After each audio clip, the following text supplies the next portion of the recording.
Hey guys, welcome back to the hangar. My name is Sam, and in today's episode, we're going to be building something cool, something that has been a long time coming. The next release for crawler tracks. It's called the Pipeline. Let's get to it.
With its narrow line that demands precision, the Pipeline is not for the faint of heart. This heart-pounding two-track system will put your RC rock crawler through its paces, providing an exhilarating and immersive experience for all skill levels. Whether you're a seasoned crawler expert or a newcomer to the hobby, the Pipeline offers excitement and thrills like no other. What sets the Pipeline apart is its simplicity and versatility. Even a completely stock rig can take on this obstacle, making it accessible to all enthusiasts. But don't let its simplicity fool you. The narrow lines will push even the most advanced rig to their limits, demanding precision control and masterful maneuvering. To conquer the Pipeline, you have two choices. Go with the flow and follow the narrow lines with utmost precision, or challenge yourself further by going against the flow to test your skills and rig to the max. Whichever path you choose, be prepared for an adrenaline-fueled adventure that will leave you wanting more. This obstacle is a pretty easy obstacle to build. It actually rates a 1 out of 5 wrenches on our build difficulty level. You shouldn't have any problem building this obstacle. In regards to how difficult it is to crawl over the object, we rate it a 3 out of 5 tires or 3 out of 5 wheels. Your stock rigs can get over this obstacle, but it will push your most decked out modified rig as well. All right, before we get going here in today's build, let's go over some things that you're going to need in order to complete this build. First thing on our list is some X-Acto knives. We have a couple different kinds here. I've got my trusty Ryobi knife that I really like. It's become my new favorite knife. And just another regular X-Acto brand, number 7 or number 9, number 11, there you go, number 11 blade in it. So any hobby knife will do. We recommend using a hobby knife because the blades are a little bit thinner as opposed to like a utility knife. Second thing up, we're always going to need some blades. So make sure you have yourself some extra blades in case those knives are dull. You don't want to be working with a dull knife, that you're more likely to get injured that way. Oh, and by the way, all these products that we're featuring today on this episode and this build video, we'll link to them down below in the description. Let me tell you, those are affiliate links. When you purchase through our affiliate links, or when you click that link and then purchase on Amazon, it provides us a little kickback. It's one way that you can support us without costing you any more money. Next on the list is going to be a pair of cutoff pliers, cutoff nips, nippers. I don't know what these are called exactly. These actually came with one of our 3D printers. They're great for cutting filament, but we have manufacturing tabs on our product, and these work great for snipping those little tabs off. The next thing you're going to need is something to spread glue. We like this silicone roller and silicone tray. Ours is a little bit dirty right now. Someone must have not cleaned it, but that's okay because the cool thing about these is they clean up with water. So it should be super easy for cleanup, and if I need to clean this up before we work, all I have to do is just run it under some hot water and it'll clean right up. So get yourself a good silicone roller and tray. The next thing we're gonna need is some sort of glue, wood glue, white glue, whatever. We like this Tybond Quick and Thick because it sets really quickly. So this is what we really like because it gives us time to build our obstacle, and by the time we're built our obstacle, it's set enough that the graphics won't move around. So get yourself some good wood glue or some Tybond Quick and Thick. The next on our build list is our favorite non-sponsored drink of choice. I'm just kidding. It actually rates a 1 out of 5 wrenches on our build difficulty level. You shouldn't have any problem building this obstacle.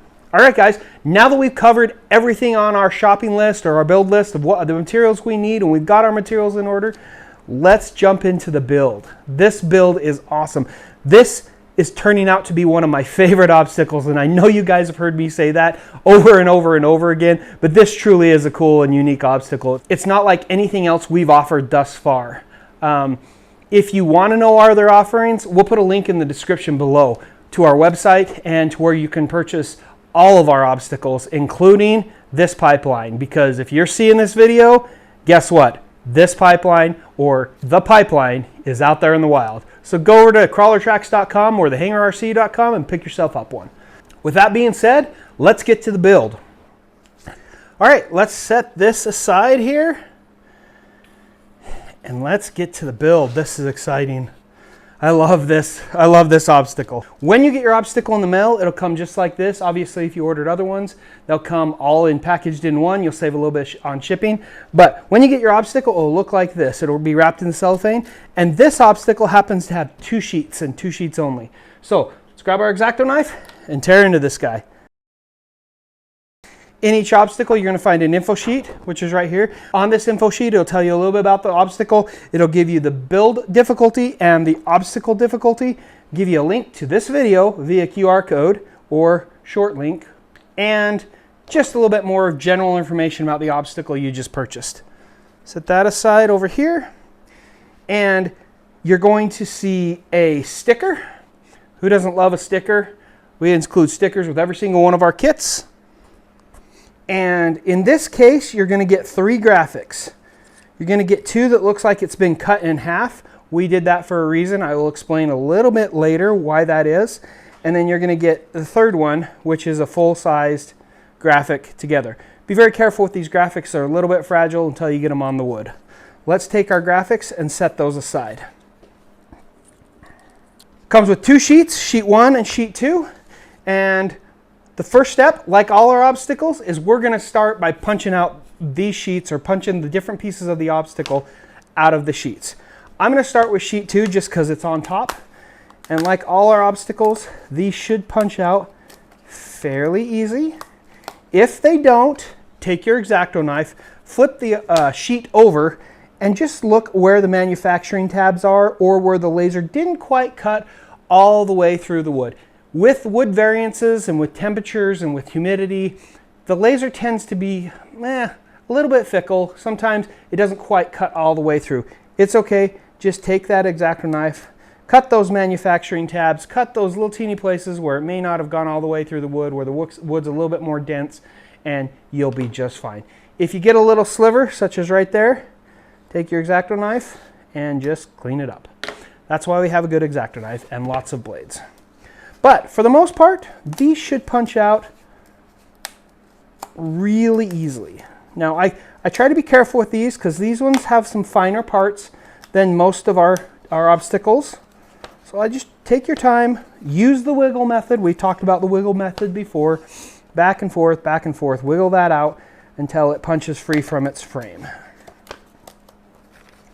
There we go. And the last piece, there's the first piece all punched out. I'm going to set that aside. Actually, there's a little piece right here that needs to be punched out. I just take my X-Acto knife or a screwdriver, a hobby grade screwdriver, flathead screwdriver, anything will work to punch those little miscellaneous pieces out. Moving on to the next piece.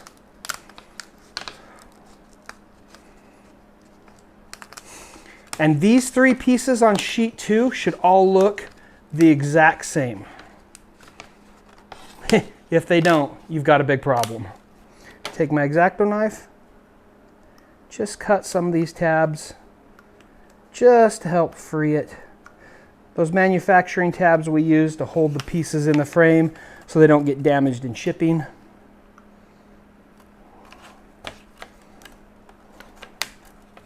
There we go, clean that up. And this should punch right out.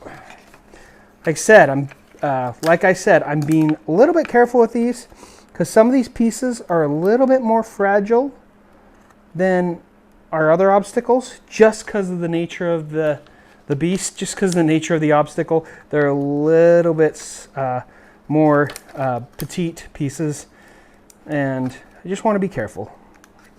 Take your time, don't rush the process. There we go. There's number 2. Once again, I'm going to take this little piece, just use my X-Acto knife to punch that right out. That looks pretty good. I'm going to set that aside up here, and I'm going to work on my last piece. All right. I'm going to set my scrap aside. And if you're like Ken from the Shop Mini RC, you save those scraps and use them for other obstacles, or glue them on your current obstacles and make more better or different obstacles or better obstacles. All right, now that sheet 2 is all punched out and I should have 3 identical pieces, which I do, I'm going to focus our attention on sheet number 1. Sheet number 1 has 3 other pieces that are similar. It also has the feet and what we call the fingerboards. So I'm going to start with the big guys, making sure once again, a little bit careful punching these out. Just take your time. If you take your time and don't rush this process, it'll all punch out and work out perfect for you. Okay, using the table as our friend, I'm just going to break that off there and break it off there. It's okay if you do that. That's just the frame. Just make sure you don't break the actual obstacle itself.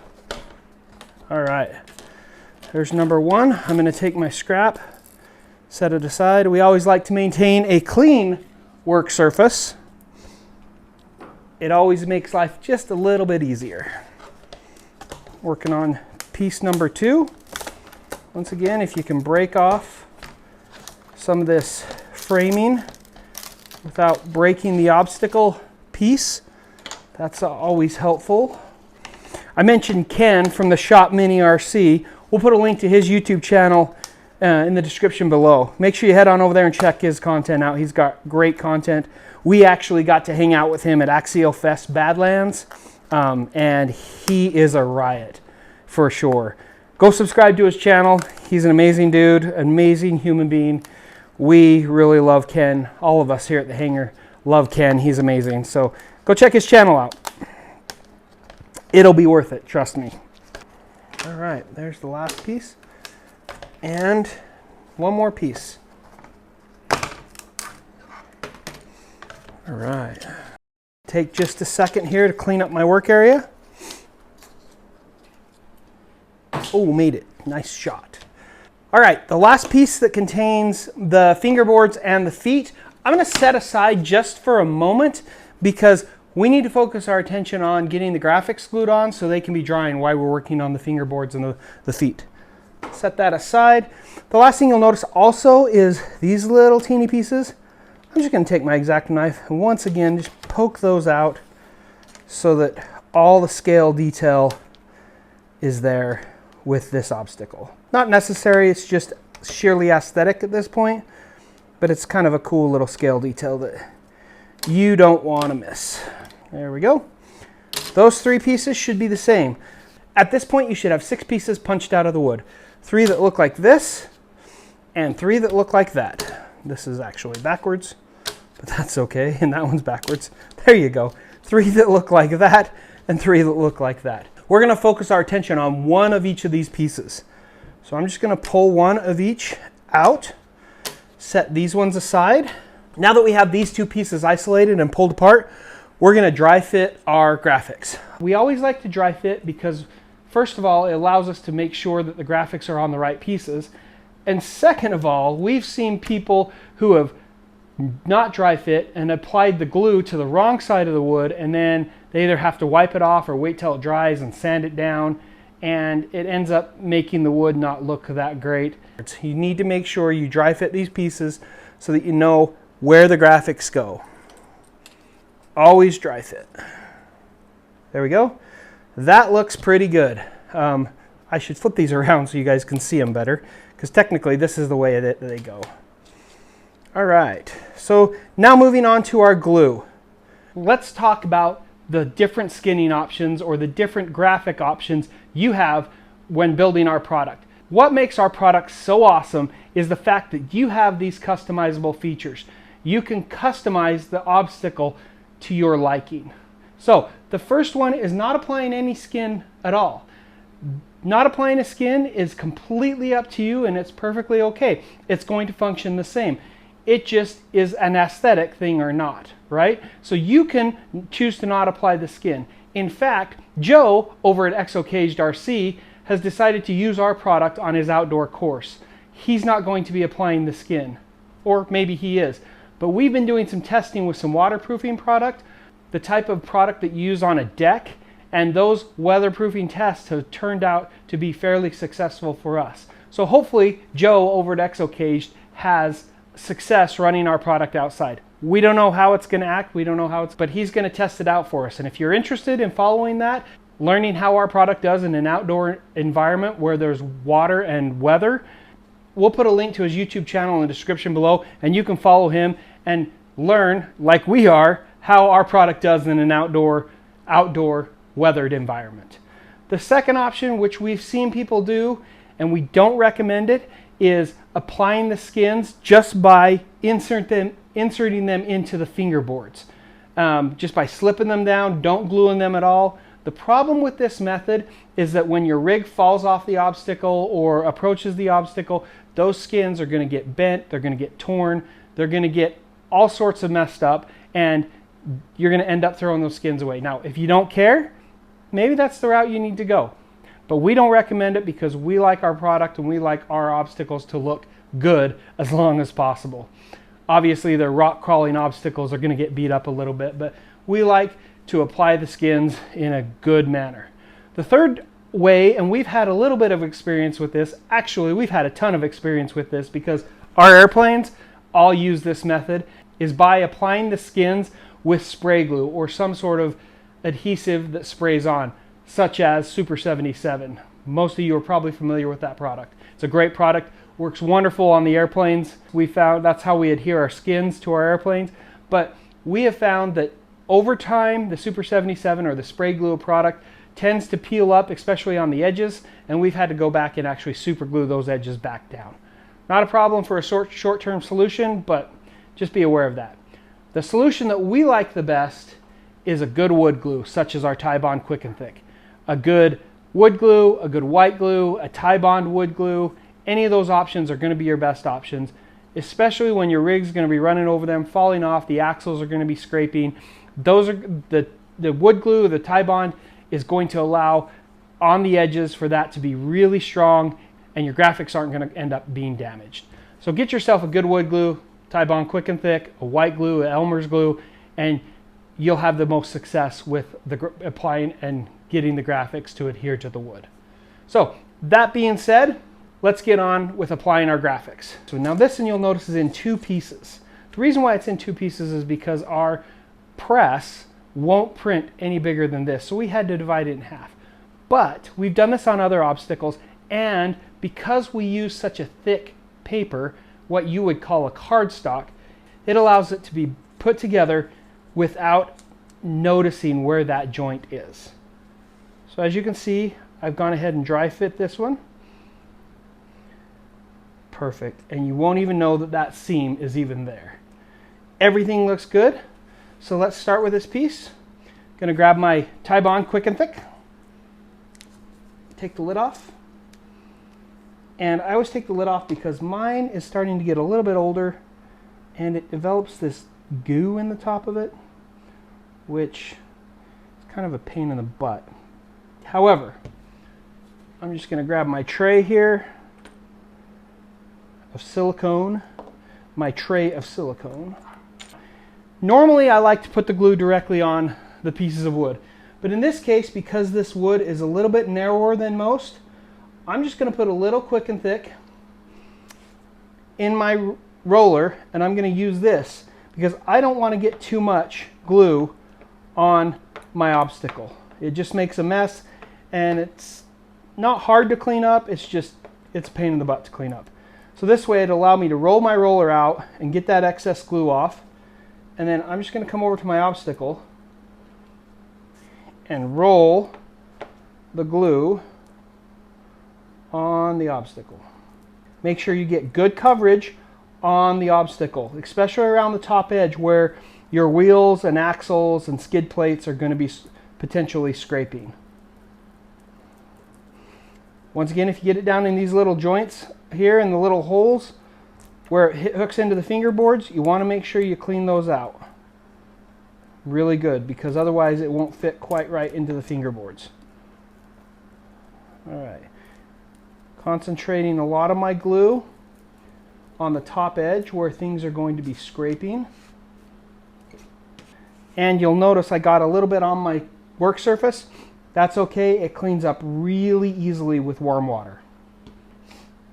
All right, once I've got that good coverage, especially along this top edge here, I'm going to take my graphic and I'm going to set it down on the wood, and I'm just going to move it around just ever so slightly. What that does is it spreads the glue onto the graphic itself, and it makes the graphic adhere to the wood better. I'm just going to clean up around the edges with my finger, and if I need to, I can do it with my X-Acto knife, repeating the same process with the other side of the graphic. Put it down on the wood, and then move it around ever so slightly. Make sure that glue spreads onto the graphic. And then in this case, I'm going to make sure that seam is butted up really nice. The better that seam is, the less you're going to notice it. And in this case, I can barely even feel where that seam is. The paper does a wonderful job of hiding that. And visually, I don't know that anybody would be able to tell. I'll line the rest of my graphic up. I like to use the table as my friend just to make sure it's all the way to the bottom. And then I'm going to, once again, clean up the glue on the edges where I can clean up with my finger, a damp paper towel, or if I need to get in spaces where my fat fingers won't fit, I just use my X-Acto knife to clean those out. Okay, just like that, we've got the first graphic applied to the first piece of the obstacle. I'm going to set this aside. Moving on to my next obstacle, or my next piece of the obstacle. Taking my glue, rolling it out, make sure you don't get too much. That's why I'm using the tray this time. And then I'm going to very carefully spread that glue over the entire surface. Once again, focusing my attention to focusing the glue on the top edge where the obstacle will meet your rig. All right, now we got that pretty well covered. Once again, we're going to take our graphic, set it down onto the wood, move it around slightly to spread the glue, and then get it moved into place and lined up. Using the table as my friend, and then cleaning up the excess glue with my finger, a wet paper towel, an X-Acto knife. Any of those will work just great. It is critical, once again, to clean out, especially where the piece of the obstacle slots into our fingerboard. If you don't clean out these two little slots here, you're going to have a hard time getting them to fit into the fingerboard. So make sure those are as clean as you can get them. All right, now that we've got all the glue cleaned off of it, we're going to take our two pieces that have the graphics on them, we're going to set them face to face. And the reason why I do face to face is because that way it gives it a good pressure. Now, I'm going to use these little clamps to clamp mine together. Typically, I like to use my wife's Pyrex dishes because they're heavy and they cover lots of surface area. But here out in the shop, she doesn't like me bringing them out here to the studio and to the shop. So we're going to use our little clamps here. We'll put a link to these as well as all the other supplies that you'll need to build this obstacle in the description below. So what I do is I just take my clamps and I just clamp them together just to apply pressure. So while we're building the rest of the obstacle, the clamps help that glue to cure, or to set anyway. I think it cures within 24 hours. It doesn't cure right away, but it will set within like 20 minutes. Now we've got that piece, or these two pieces face to face and all clamped. I'm going to go ahead and just set these aside. While that's curing or setting, we can focus our attention on building the rest of the obstacle. First thing we're going to do is, remember that piece we hadn't punched out yet? We're going to come over here and we're going to punch out these pieces. These are the feet and what we call the fingerboards. There's two. Those are the feet. And now the fingerboards. Take your time with these.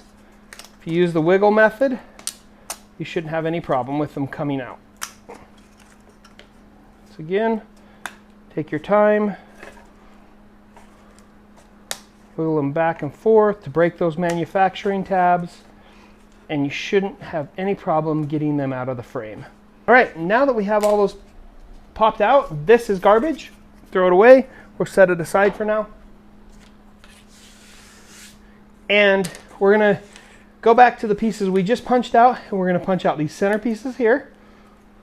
If you need help, use an X-Acto knife.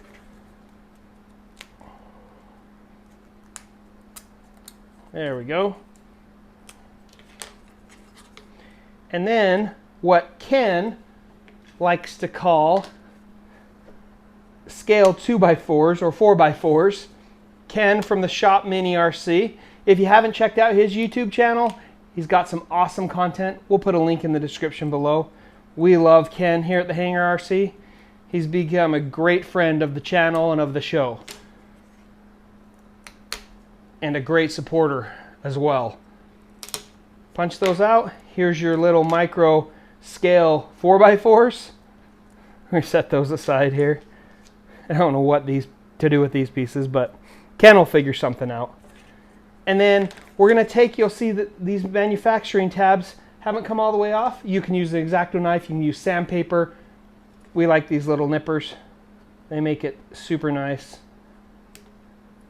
Just gonna go over and cut each one of these off. That's good.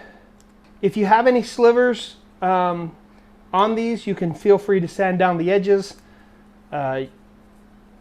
just to rough them, just to make them smooth so you don't get any slivers. But this is a wood product. It does have the risk of getting a sliver or two. Done it numerous times. All right. Those look pretty clean now. I'm just going to clean up my work surface here. And now, while our graphics are drying, we're going to build the rest of this obstacle. Super easy build once you get the parts punched out. That's probably the longest part, is punching those parts out. First thing you're going to do is you're going to take a fingerboard and you're going to take a foot and you're just going to insert the tabs into the slots. Just like that. Now, this one happens to be fairly tight.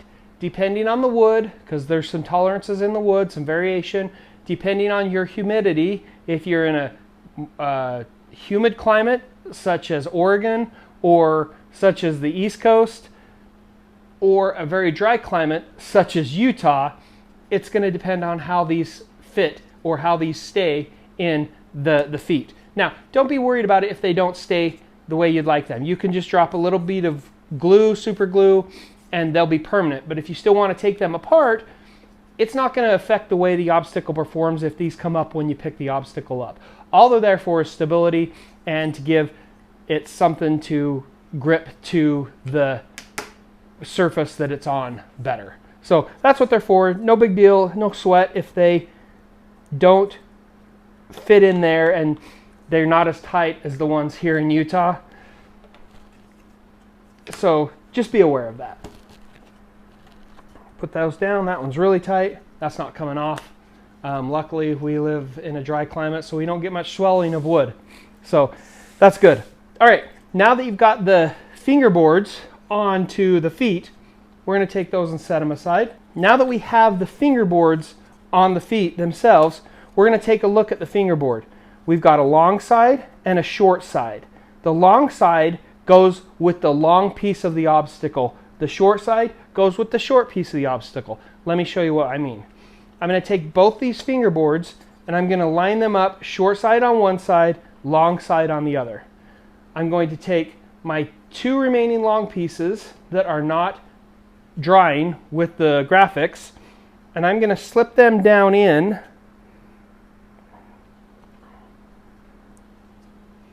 the first slot on the fingerboard. Now it's easier if you slip them together as opposed to one side then the other, because then they don't bind up. They're made to be fairly tight, but just remember that it's easier if you go a little bit at a time on each side, and they will fit a lot better. There we go. That piece is down. Repeat the same process on the second piece. If you question which way it goes, just look at the rocks. The rocks are really easy to tell and to line up because the rocks underneath the pipeline are different sizes. Once again, I'm going to fit this in one side a little bit at a time just to make sure it goes down evenly. And a note, if you're going to take them apart the same way you put them together. One side and then work on the other side and inch them up like that. You'll have a much more success and less risk of breaking the obstacle when you're taking it apart if you do it that way. There's a little bit, there's a little bit. Perfect. Now that we've got those two in, I'm going to flip it over and work on the short pieces.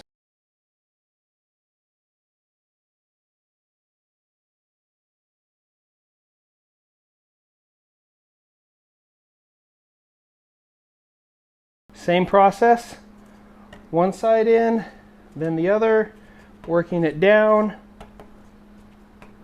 just like so. Repeat the same process with the next piece, checking the rocks to make sure they line up. It's the easiest way to tell is by looking at the rocks that sit underneath the pipeline. There we go. Now we have one more panel to install and this obstacle is complete. Super easy build, right? We're going to go back to our glued pieces. By now, that tie bond quick and thick has had plenty of time to set. I'm going to remove my clamps.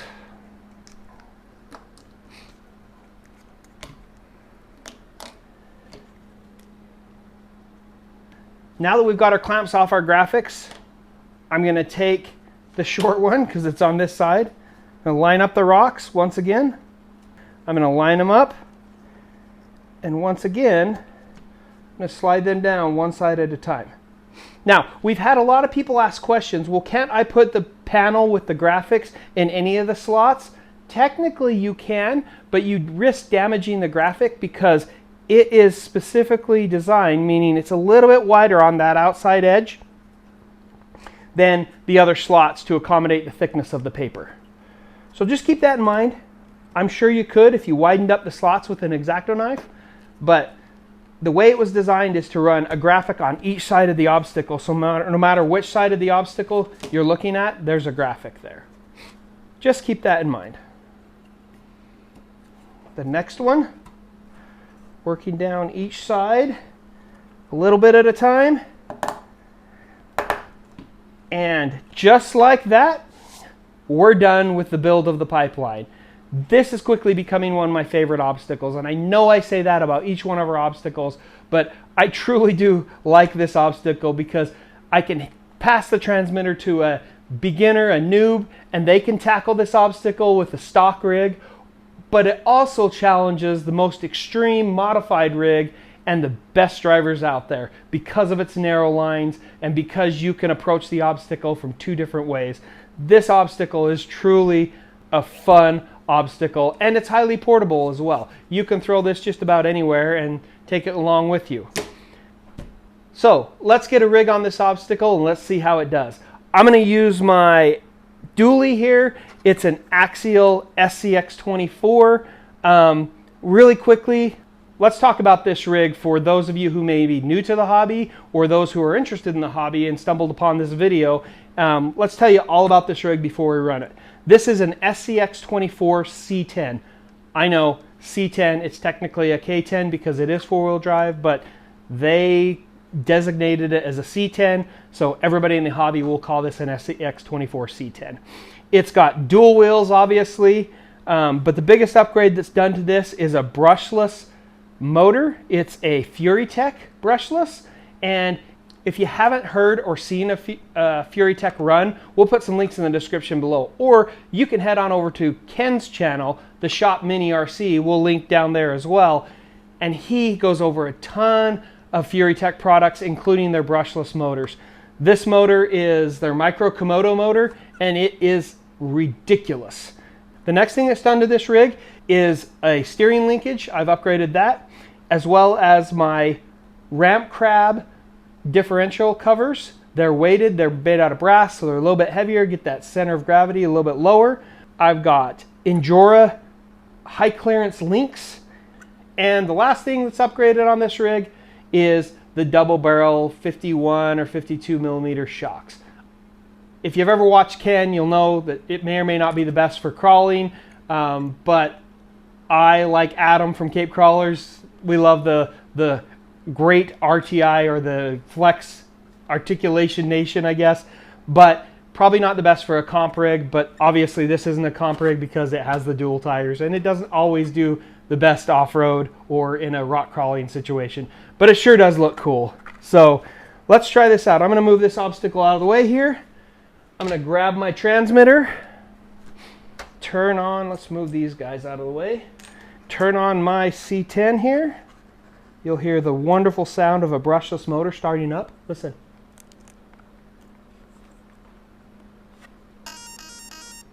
Ah, I love that sound. Absolutely love that sound. Let's turn on my transmitter, and let's try this guy out. Yeah, look at that slow crawl. It's ridiculous. Yeah. Very cool.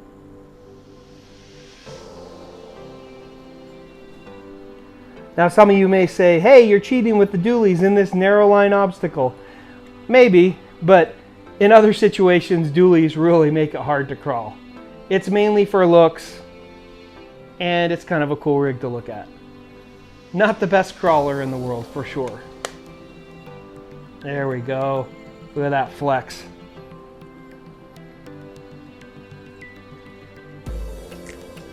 Awesome. Oh. All right. Thanks for joining me on this adventure as we built the HRC Crawler Tracks pipeline.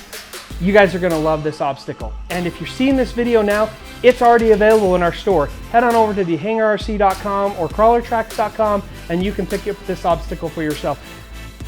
One of the easiest ways to support us is hit that subscribe button. Let the YouTube algorithm monster know that we are worth watching, that you like what you see here on our channel, and also give us a thumbs up on this video and leave us a comment. Those always help the algorithm as well. And lastly, smash that bell so you can get all the updates, all the latest information from the hangar, and know when we release new obstacles, because we tell our social media followers first. So, once again, thanks for joining me on this journey. We appreciate all the support. You guys have been amazing. You guys are the reason why we can do what we do and continue to release really cool obstacles to the RC microcrawler world. Once again, thanks for joining me. I hope you've enjoyed this video, and we'll see you on the trail. Happy crawling.